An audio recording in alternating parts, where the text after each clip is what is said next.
How much better prepared or physically, mentally than you were at Louisville right now in this situation? I think it's more so just another year in the system, another year of having the reps under your belt, and I don't think the situation's much different just because it happened the year before at Louisville, the same thing. So I think something I'm used to. Like I said, the same movie again. It's the third sequel of that thing. So I think just being comfortable with the system, having the guys in place, and not much really changed. Honestly, it feels like the same thing. Is Coach Signetti's system like more quarterback friendly or quarterback centric than the 12 personnel group you used to run for Coach Adazio? Is there more demands on the quarterback? There's more demands, but I wouldn't say demands. I would say opportunities to make plays for the quarterback. It gives him a lot more freedoms under center to make his play free and make his checks based on what he sees. And I think just Coach Signetti does an awesome job of teaching that and implementing it and understanding the whys of why we're doing this, how we're doing it, and just lets the quarterback play free and being confident in knowing what he's doing. You might have had an idea that this was coming, but when you get the official word that Phil's going to be gone for a while and it's go time, what's your reaction? Obviously it's a bummer when he goes down. It's tough to see him out like that and see him walking around with that big club on his hand. But it's a sense of like bittersweet excitement because that's why one of the reasons I came back was to be in this situation if the team needed it. It's excitement for the team that I'm able to go out there and play. It's a little bit of sadness for Phil knowing how hot he was going to be and how good he's going to prepare for the season, how much work he put in. A little sense of nerve saying, hey, this is it. This is all eyes on me now. But that's why I came back. What you want as a quarterback and just rush of emotions. Hasn't really set in yet. I'm sure tomorrow morning we'll wake up and same thing. Here we go again. But just another day in the office really. Dennis, do you remember how you found out? Was it Saturday night, Sunday, Monday? Not really specifically. Just talking to Phil here and there.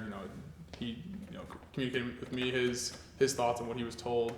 Officially yesterday, he sent me a text. Hey, I'm going into this operation. Not sure what's going to come out of it, but this is the deal.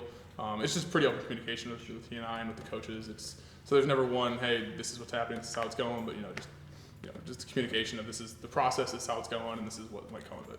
Dennis, was there ever a point where you considered not coming back this year to BC, or what went into that decision? I think after how last year finished, and given the situation I was in, the opportunities I had, I think there was a little bit of question. There was always I thought opportunities elsewhere. Coach Haft and I had talked a bunch, in the off season about what that would look like, how that would happen. So I think there was some thought, but in the back of my mind, it really came down to I think I would regret leaving more than I would regret staying. And that's what Coach Havlick said. It's like, I don't want you to live with any regret 10 years down the road if you thought you wanted to go play somewhere else. And he asked me for the first 3 weeks after I came back, you regret it yet? And there's no regret. And obviously this team's great, this place is awesome. I think something goes into it that I've been here for so long and seen it develop and seen it grow. And there's a sense of me that just really wanted to finish it out here. And it's again unfortunate, but exciting that this is the way it's going to have to go for a little bit. And it's one of the reasons I did come back to be in that spot and hopefully help these guys out and keep business as usual. Are you going for the world record for most games started by original backup? Is that the plan? Original backup, yeah. Brendan and I were just talking about that. How many guys have been around for a few years and started in games that they weren't the original starters. So you guys would find a stat like that. Good luck digging for that. But. How nice is it to know that your teammates don't look at you as a backup? They look at you as just another quarterback. Yeah, it's something to say about the preparation that we all put in, really, and how that they're able to trust me as not being a backup, but just subbing in as another quarterback. It's really cool to see them rally around me and see them walking out here. It's just nothing changed, and there's a sense of energy of all right, like something's different, but it doesn't feel different. It's just like kind of trying to go as easy as we can, and it just gives me a lot more confidence and a lot more levity off my shoulders to go out and play. Yes. Besides starting last year, you had a couple of big moments. I don't know if you remember the fourth down Clemson and the run here when you came in. Yeah. As a sub. Do those things get you all psyched to get ready to get back out there again, feel like you can have those moments? Yeah, I think the tease of that throughout the year is like, oh man, like this is you're itching to it. The first couple games I didn't get much time, and it was just time will come, And I think when those plays do happen, you come in for one play against Clemson, you do your job, you walk off with a sense of, all right, it's all worth it. It's for something. When those practices get long and you're standing back there, because there is that sense of like, all right, like, come on, here we go. Like, it's just like it runs on you. And weeks at a time, just standing back there, it gets a little boring. But those are the plays that it's like, all right, this is all for a reason. This is why we're doing this here, and it's those plays that are in the big situations that you play for. On Saturday, you said when you come in as a backup, you almost have the nothing to lose mindset. Does that change now, or do you still feel that way? It's a little different coming in now. Now there's a little more to lose. I guess I don't know.